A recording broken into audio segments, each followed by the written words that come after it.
Please, may we come with you, wherever you're going, said Susan. Well, said Aslan, and seemed to be thinking.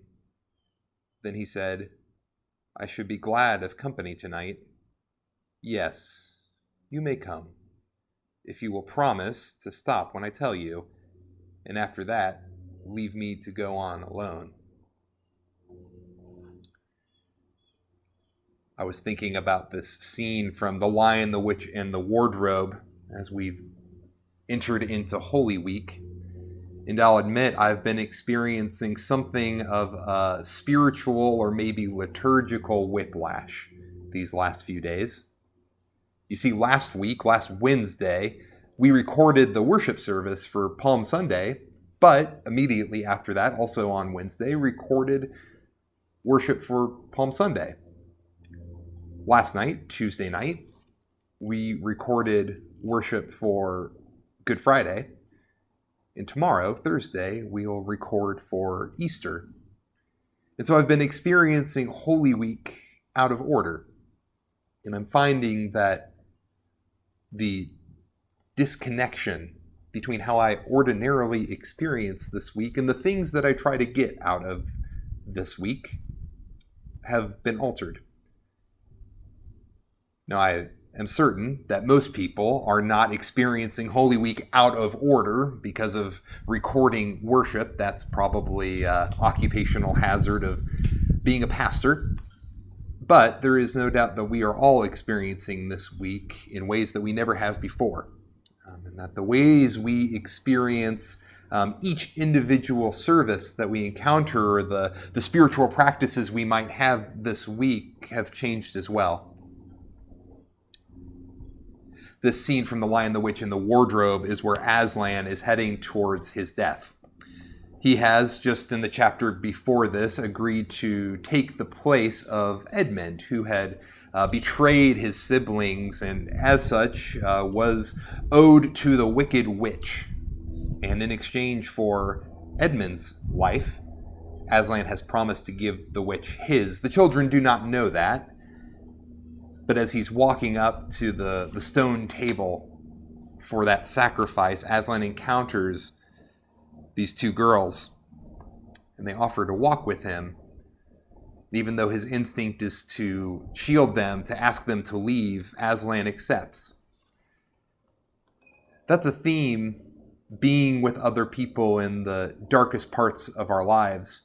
That's a theme that we see played out in lots of places.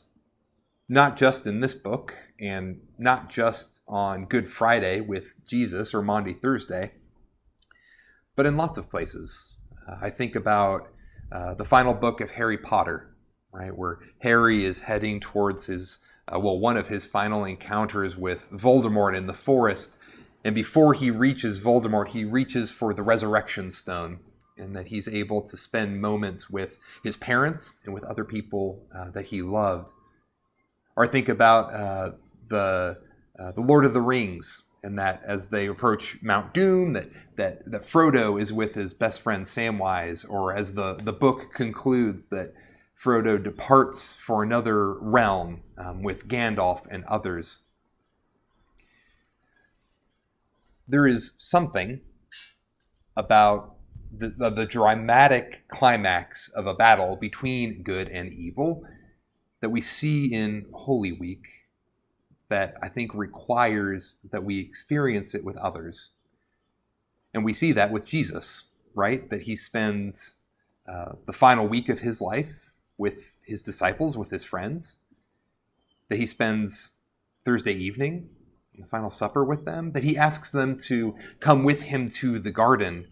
And the fact that his mother and others that he loves are at the foot of the cross on Good Friday, and that it is those same friends who discover him on Easter morning. Connection, relationship is at the heart of this narrative, of this drama of good and evil.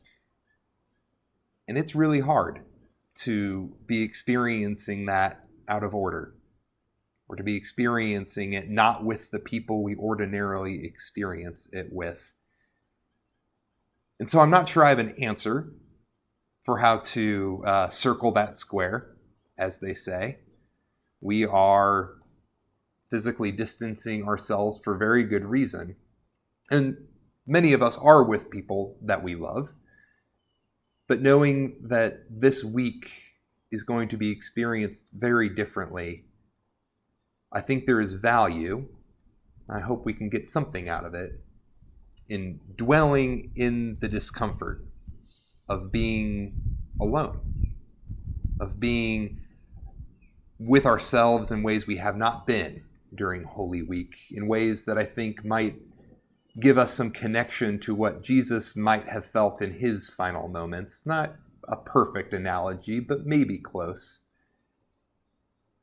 Let's reflect on what our connections to one another mean to us in this week, and how we can continue even from a distance to build those relationships and foster those relationships with one another, knowing that we are in our communities of faith and those who we care about, that we are deeply loved, and we are loved because Christ loved us. But that love also has a cost to it and a bittersweetness to it this week. I look forward to unpacking that more with you all in the coming days and weeks. Holy Week blessings to each of you. Be at peace.